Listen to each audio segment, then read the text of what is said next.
Hi guys, welcome back to our channel. My name is Sergey and I'm the owner of NinaVova Custom Jewelry. We make custom engagement rings and the wedding bands here in Los Angeles. And in today's video, we're not going to be talking about the engagement rings specifically. Usually on this channel, we're talking about what gold to choose, what gemstone to choose, how to pick the right design for your specific person. But in today's video, we're going to be talking what to do with this engagement rings after you receive it. And we're going to be talking about how to plan your perfect proposal. It's a relatively simple process, and it's actually a very good practice because ahead of you, you're going to have the wedding, which is much more complicated to plan, and you're going to have many other things. So proposal, it's a very good practice.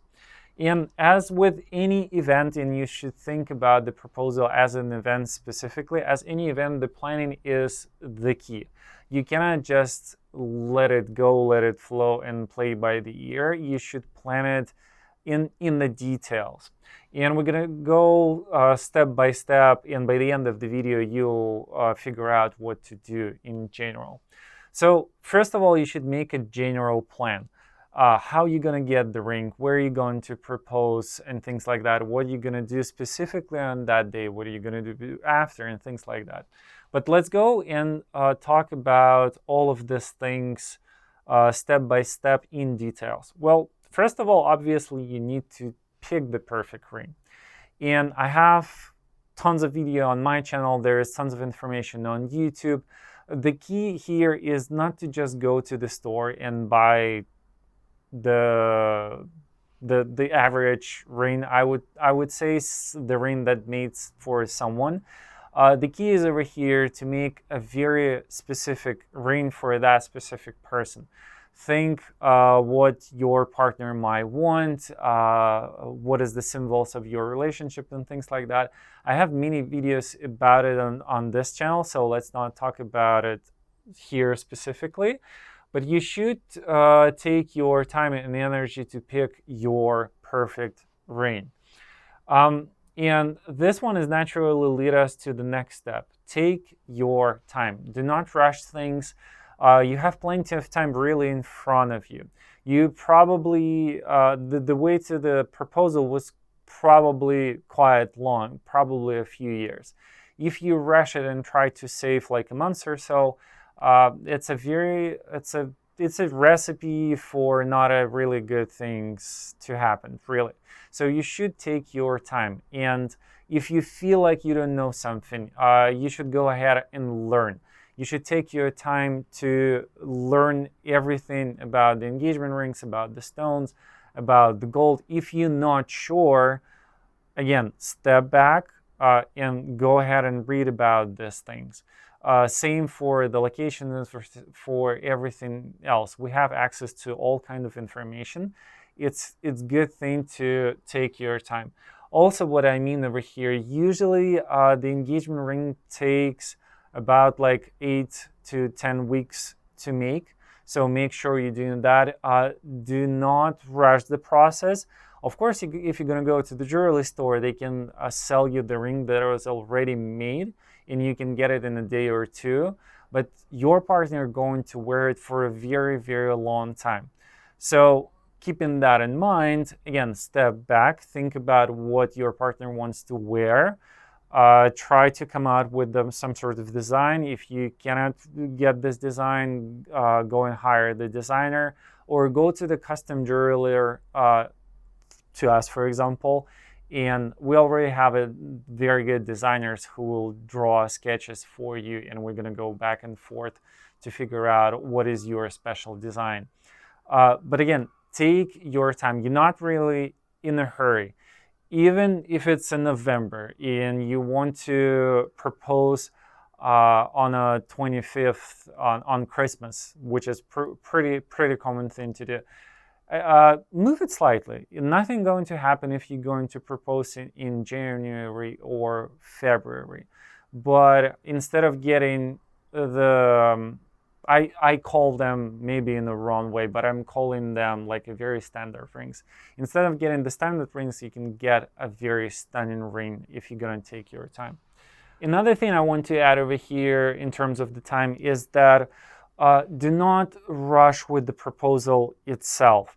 Only set up the proposal when you're going to get the ring physically. Lots of things can happen. Your engagement ring process can be delayed. Let's say your shipment can be delayed, or a few other things. Maybe when you receive the ring, it's not going to be exactly what you wanted and things like that. So what you don't want to do, and I had a couple of clients actually who did that, unfortunately. We would tell them, you're going to get your ring by September 10th, let's say. And they're going to be like, okay, then I'm going to propose on September 12th. It doesn't, it's not really a good idea. Get the ring and then set up a time for a proposal, especially if your family and friends involved, but we're going to talk about it later on. Next thing is to choose the very special place for your engagement photo shoot.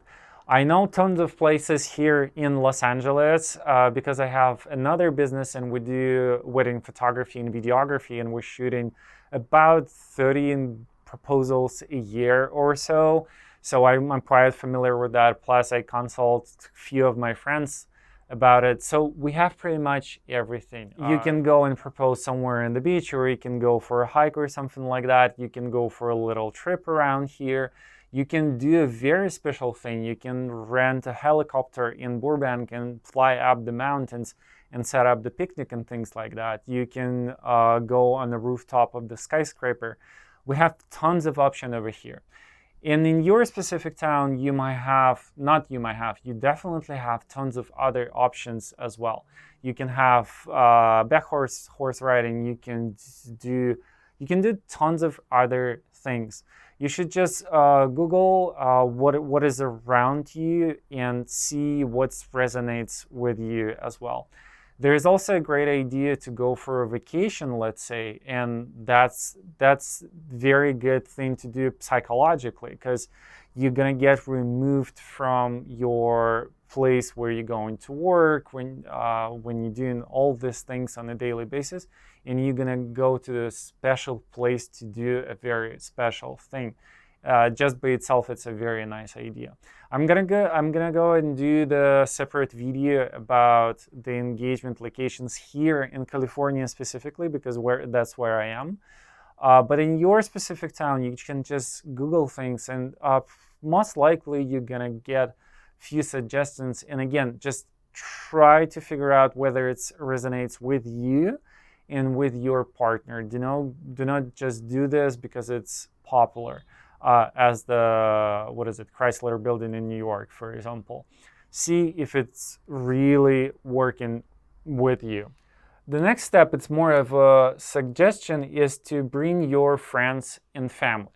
And from the engagement photo shoots I've done, some people do have their friends and family, some don't, and they keep this just for themselves. It's really up to you. What is your relationship in the family? Whether you want to see them on this specific day. It also depends on the culture a lot of the time. Sometimes it's not required, but it's like people cannot imagine proposing one to another without being surrounded by friends and family. So it's really up to you, but it's a very nice idea. Sixth thing is to consider to hire a photographer. It's a very good thing. I've never heard that someone is regretting to hire the photographer.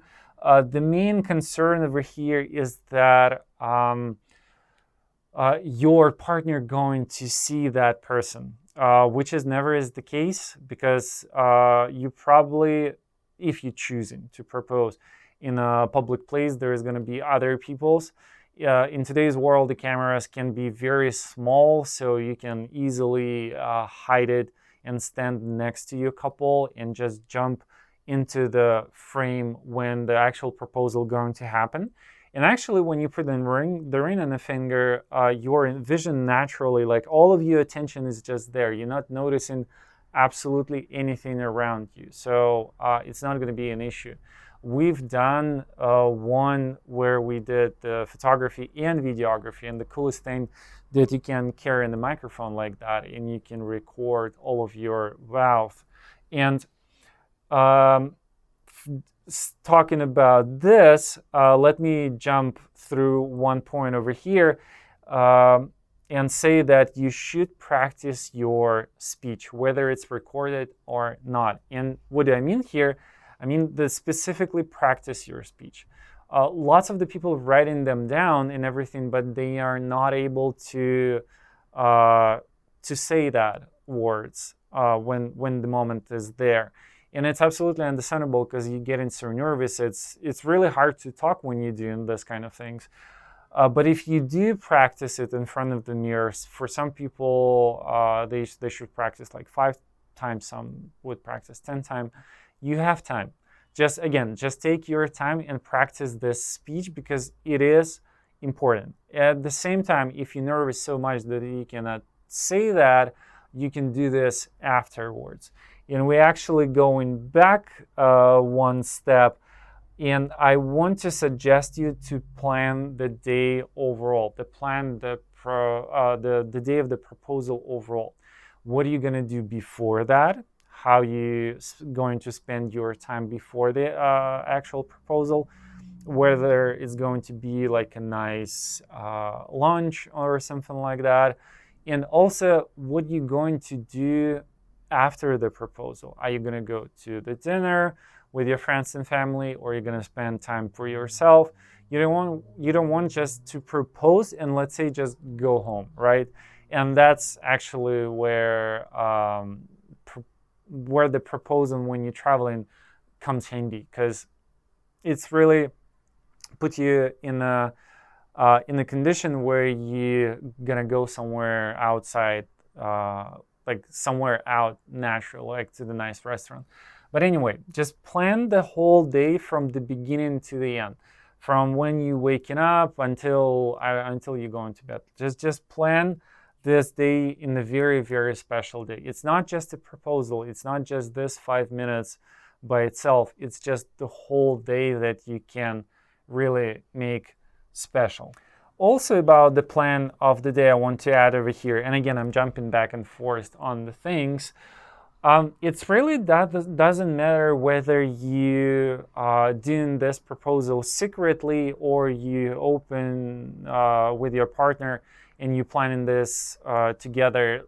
Because lots of the time when you're doing the engagement rings these days, both people working on the design together. And of course, in that case, the aspect of the surprise slightly going away, but it's still there. So it doesn't really matter whether you picking the engagement ring together or you making it secretly. And again, I have tons of videos on my channel explaining whether you should go one route or another. So whatever route you choose, whether it's going to be a completely secret operation or you plan this together, like you know that it's going to happen on a certain day, you still can do the extra work. You still can think this day through, and you can make it very, very special and memorable. You can still surprise your partner a lot. Like, for example, this idea with the helicopter, it's pretty cool. Like, your partner know that you're going to propose, but how? The how is still a secret. So just think about it. It's not just the proposal itself, it's the entire process. And I think with all of it, I shared everything that I wanted. If you have any questions, just please let me know in the comments. I'll be happy to answer. I hope this video is helpful. Again, just take your time, think everything through, and wait for this yes. Thank you so much for watching, and I'll see you next Thursday.